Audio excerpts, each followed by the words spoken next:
What's up, guys? It's Linear, fan of Stuff 2, and today I'm going to be coming at you with another combo slash deck profile ish thingamabob, whatever you want to call it, doesn't really matter. I know I haven't made a video in a long time, and we're going to get back on the grind for all you schemy folks out there. So today I'm going to be talking about Cyberse and why Cyberse is awesome, and they have really cool decks and really cool combos.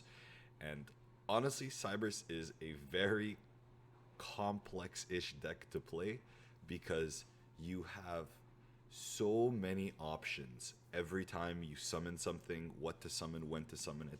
It's not like a lot of decks where it's like, okay, the goal is to get to these two cards and then I can do my normal combo through it. Like, that's how a lot of decks in general play, because it's really easy that way, and it becomes straightforward and not simple to play necessarily, but it becomes easier to pilot once you know what you're looking for, how to get to what you're looking for, and then you can get to that part and now start comboing.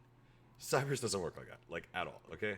Cyberse is like basically, here's a box of bunch of stuff and just play, okay? And get to where you want to go, because all your comboing just changes depending on where you are, what you're doing, and it's just all over the place the entire time you're playing. And you have to be really, really knowledgeable on the deck to get all the pieces in the right place and do what you want to do with the deck, where you want to get to. And because a lot of the cards are hard once per turns and they don't seamlessly get into the next piece every time you use one of the pieces, you have to constantly understand kind of what you're allowed to do with each piece, because every hand basically needs you to combo differently and needs you to do something completely different, and so it could become pretty complicated in that regard. I have come up with one 2-card combo. It's a little bit specific, but with the amount of searches that are in the deck and stuff, it shouldn't be too hard to get to necessarily. But the fact that your combos are very diverse and constantly changing whenever you're playing the deck is one of the reasons I love the deck, because every game you play, you're going to find that you made mistakes and you're going to learn from it and you're going to figure out something new that you could have done. Just as a quick example, before I get into a bit more details on the support and all that, and some of the other cool things, and then show you the combo, is Cyberse Witch. Cyberse Witch searches you ritual spell and the ritual monster, which the new support is really good, which is the reason you run it. It's also a monster reborn, so you get a lot of options with just this one card. The problem is you need a spell in your grave. So how do you get a spell in your grave? Well, you can hard draw the Signet Mining, or Small World, or like one of your spells that goes to the grave, or you can get the spell through Mathmech Circular, searching out equation by reborning Sigma. But if you do that, then you might have to do a different play depending on the rest of your hand, because your combo might completely adjust off the fact that you used a certain card earlier in the combo, or you had to dump a different card from your deck to the grave. And depending on what extenders you have in your hand, you have to change up your combo. And you can see how it could get really complex really quickly in terms of what you need to go for, how you need to go for, what the best play is depending on the situation.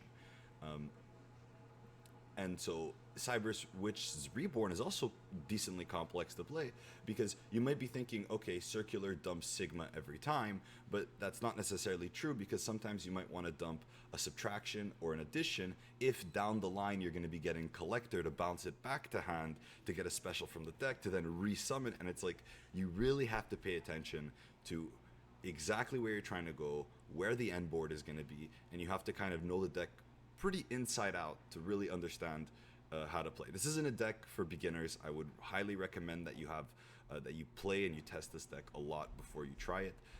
This is not an optimal list, of course. I don't know about the Signet optimization here, which is ironic, based on me saying it's not an optimal list. There are a bunch of cards you can cut and change. The deck is not set in stone. This is just a lot of the extenders I found that I liked, but I am constantly working on the deck to find a better variant. But this is a really interesting list. The bottom is just some cards I was thinking of putting in, and you can test it out, and I want you guys to try it. This is a deck that I highly recommend people play to see their knowledge of Yu-Gi-Oh! And to practice getting better at Yu-Gi-Oh! Because this is a deck where the more you play it, the more you understand what kind of options you have, and the more creative your mind kind of develops in terms of where to go. And you can also see how good you are at resource optimization and resource management with this type of deck, because it really punishes you if you make a mistake. Like, it's an auto lose if you make a mistake. But if you play really well and you play optimally, you can find a lot of fun and possibly success. I don't know how good the deck is, but you could possibly find success also by playing this type of deck. And I think a lot of people would enjoy playing this because it's a hard combo deck. Anyways, just for the support, just to go quickly into it, Firewall Defensor, really strong. It's a combo starter.